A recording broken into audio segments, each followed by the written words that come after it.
Passando aqui para dar uma resumida no que já rolou do evento.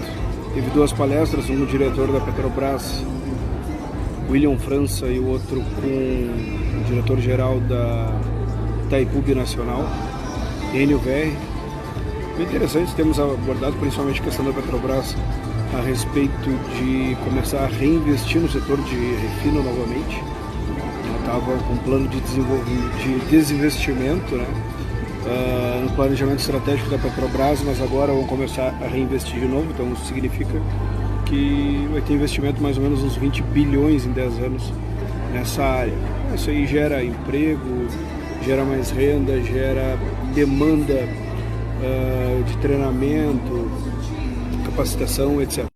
Em relação a Itaipu, uma parte que eu achei interessante foi a questão da gestão de ativos deles em relação ao próprio reservatório. Existe uma previsão de vida útil daquele reservatório de 110 anos e com alguns estudos desenvolvidos, né, estudos científicos, se pretende aumentar a vida útil do reservatório para 250 anos. Isso está diretamente ligado ao rendimento, né, operacional da própria... Se tu for aplicar isso em planta, em qualquer indústria, a gestão de ativo, o ativo, né, o tempo que dura o ativo, porque ele consegue devolver sobre o investimento que nele foi apropriado. Então, dobrar a vida útil aí é uma coisa extremamente significativa, é um tempo de operação muito maior e muito mais significativo, e isso, se fosse pensar na planta industrial, devolveria, né, um lucro, um retorno para o investidor muito maior. É um indicador que a gente chama de ROCE, né? Retorno sobre o capital empregado, que é justamente isso. Quando tu pensa em montar uma planta industrial, tu vai investir um dinheiro, tu tem uma expectativa que retorne um certo lucro sobre isso, né? Senão você não faria investimento. E em alguns cálculos de a própria gestão da manutenção, o ciclo de vida do útil do equipamento, aplica mais ou menos a mesma lógica. Comprou um motor, o motor tem expectativa de vida de 25 anos. Então, para ele se pagar, ele tem que durar 25 anos. Isso contabilizando suas manutenções preventivas e eventuais manutenções corretivas. Quando o custo fica muito alto, acaba valendo mais a pena substituir o ativo. Mas o raciocínio é justamente, imagina você substituir toda a planta de 10 em 10 anos, não de 25 em 25 anos. Então, quanto maior a vida útil do ativo, maior o retorno sobre o investimento. Outra coisa também foi 2 trabalhos técnicos, sessão pôster. Um do Denis Abraão, outro não lembro exatamente o nome do rapaz, mas esse Denis Abraão foi mais ou menos uma análise de falha para tentar diminuir o número de falhas em chaves de emergência de correias transportadoras. Para vocês terem ideia, uma correia transportadora na Vale, essa que ele estava falando tem 2 km. Então ela tem mais ou menos 165 chaves de emergência. Então imagina que para nós que temos uma correia de 700, 400, 800 metros, isso não é um problema tão grave. Mas para quem tem uma correia de 2 km é um problema bem grave, né? Até porque a quantidade de chaves é bem mais relevante. Se torna um problema muito parecido com os rolos de carga. Então, colocar aqui a fotinha aqui é bem interessante ler também.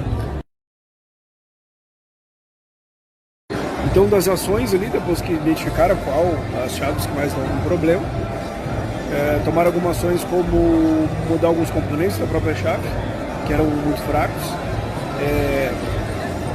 botar o centro de contato dela blindado, coisa bem interessante. Se vocês leem aí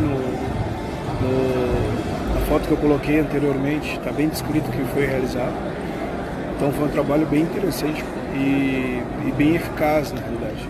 Um problema que todo mundo que tem correia transportadora de longa distância acaba enfrentando, quer queira, quer não. Ainda mais se tu está num ambiente que tem muita chuva, muita poeira, né? Então acaba diminuindo não só a eficácia da chave, mas aumentando, né, o número de falhas. Importante também em relação a essas chaves, quem trabalha numa empresa do setor, sei lá, portuário, que está na beira do mar, né? Então o efeito da maresia, então, ou no próprio parte de minério também, ou em adubo, né, fábrica de adubo, qualquer empresa que tenha um meio ambiente agressivo, Então acaba tendo muitas falhas nessas chaves de emergência e nas chaves da TZN mesmo também. Então esse trabalho ele serve como base, né, para refletir e tentar extrair daí alguns ensinamentos, alguns aprendizados, né, para conseguir aplicar na gestão da planta onde você está. Começou as apresentações dos trabalhos técnicos, agora coffee break. Eu vi 2 trabalhos, um não teve, né, acabou não aparecendo, quem ia apresentar, só apareceu um.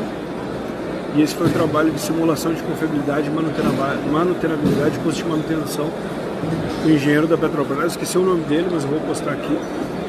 E bem interessante ele simulando qual seria o custo, né, comparando o custo de manter um motogerador, que é um sistema de redundância, são 4 motogeradores, só que para alimentar, né, a plataforma, só que a plataforma tem um processo de descomissionamento. O que é o processo de descomissionamento? É quando ela não está produzindo mais, então tu só está mantendo ela já para tirar ela fora de operação. Ela não está mais operando, você precisa manter ainda o processo de desligar.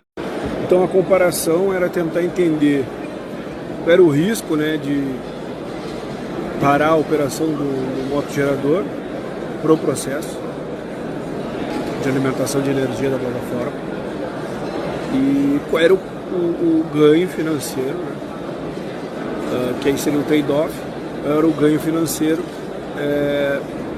com economia de custo de manutenção, de reforma, etc. Caso optasse por descomissionar aquele motogerador e ele não operar mais. Então, no final, lá na conclusão dele, né, existiam alguns contextos que ele elaborou, mas uma apresentação curta de 20 minutos, mas excelente trabalho, muito forte em engenharia de manutenção, engenharia de confiabilidade, simulação estatística, muito forte. É um trabalho bem embasado que gerou economia de uns 3 milhões, mais ou menos, em 2 anos.